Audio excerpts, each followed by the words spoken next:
Picit challenge. Apa yang kau picit tu ah?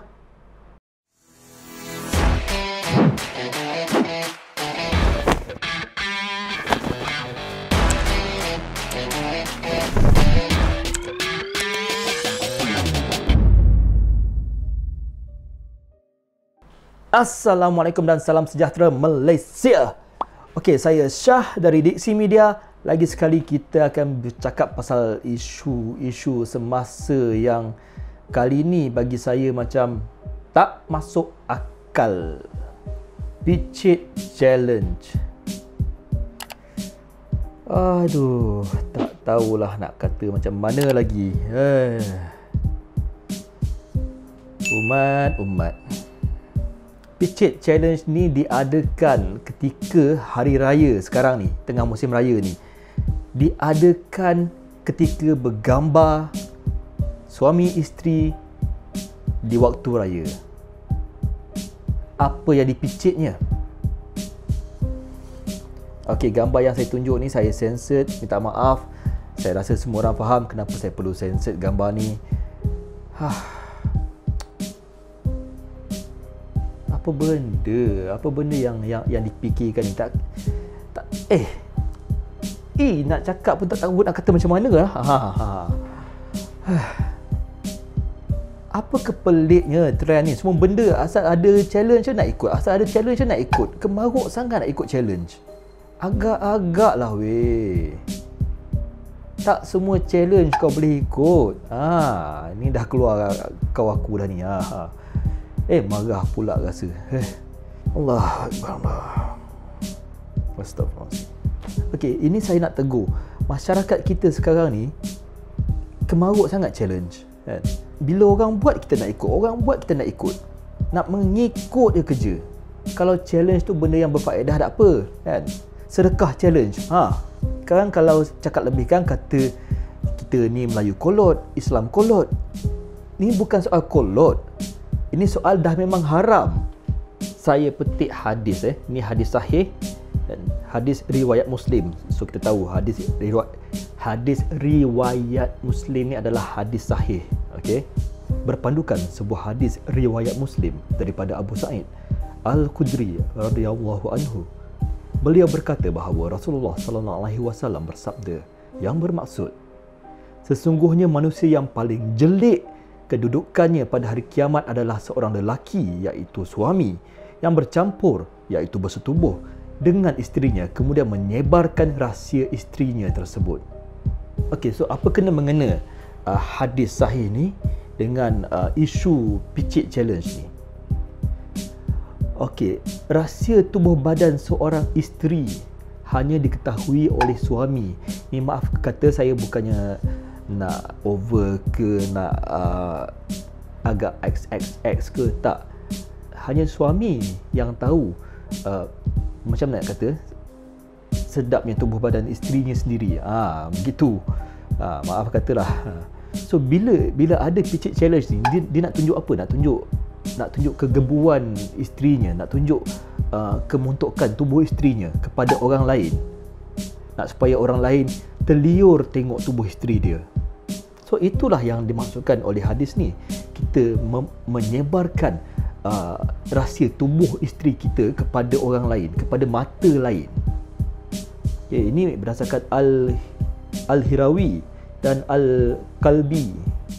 Ia ditakrifkan secara umum dan hubungan suami isteri. Syekh Abdullah Al-Bassam ketika menghuraikan hadis berkenaan menjelaskan aib yang terdapat pada pasangan seperti bentuk anggota badan termasuk dalam rahsia pasangan suami isteri yang tidak wajar diketahui orang lain, dan ia adalah maruah yang perlu dijaga. Ini pun daripada hadis riwayat Muslim. Hadis yang sama, cuma dia punya perkataan saja lain sikit. Sesungguhnya manusia paling buruk tempatnya di sisi Allah Subhanahu Wa Taala pada hari kiamat adalah suami yang mendatangi isterinya, iaitu bersetubuh dengan isterinya, dan isterinya mendatanginya, iaitu ni hubungan kelamin suami isteri lah. Lalu dia sebarkan rahsianya. So guys, kepada siapa yang dah terlajak ikut picit challenge ni, bertaubatlah. Okey, Sesungguhnya anda kini kalau tak bertaubat, anda lah di dalam golongan yang dimasukkan dalam hadis ni, golongan yang paling buruk tempatnya di sisi Allah. Bukan saya memandai, ini dari hadis. Hadis mana? Hadis sahih, bukan hadis daif, hadis sahih. Saya gemar nak mengambil sebuah screenshot daripada seorang pengguna Twitter, Akhi Fairuz Al-Jengkawi. Ya Tuhanku, apalah musibah bergambar raya sambil pegang isteri. Jagalah maruah diri bro. Walau isteri reda dengan post begitu. Aidil Fitri bermakna kembali kepada fitrah selepas sebulan menahan nafsu. Sia-sia andai ia diraikan sebegini. Sia-sia sebulan puasa kalau penyudahnya jadi, nak kata perkataan tu sekarang macam kasar pula. Saya bukan yang jenis orang yang suka cakap kasar dekat public macam ni, tapi kurang pandailah. Anda pandailah terjemahkan kepada bahasa harian. Kurang pandai tu bermakna apa ya. Dan percayalah, perkara ni dah makin tular, makin viral, makin orang tengok. So bayangkan di hari raya, hari yang mulia untuk umat Islam, perkara macam ni berlaku. Jadi apa tanggapan orang yang bukan Islam kepada orang Islam bila tengok perkara picit challenge ni? Pernah fikir tak? Okeylah guys, semoga kita sama-sama insaf lah, kan? Bila korang komen, please jangan ada perkataan maki hamun carut marut, kan? Lagi baik kita beristighfar, lagi baik kita jadikan ini sebagai pengajaran, bukannya sebagai hukuman ataupun bahan kecaman. Tak, memang orang yang buat tu dah salah, dia dah salah. Tapi kita jangan menyambung salah orang lain dengan kesalahan baru kita, iaitu memaki hamun, mengutuk, mengata, mengumpat, membawang. Istilah sekarang ni kan, membawang.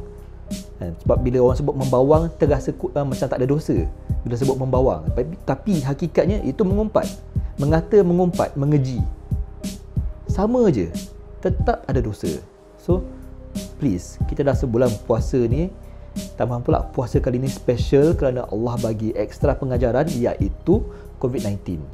So janganlah tunjuk macam sia-sia puasa tak ada hasil.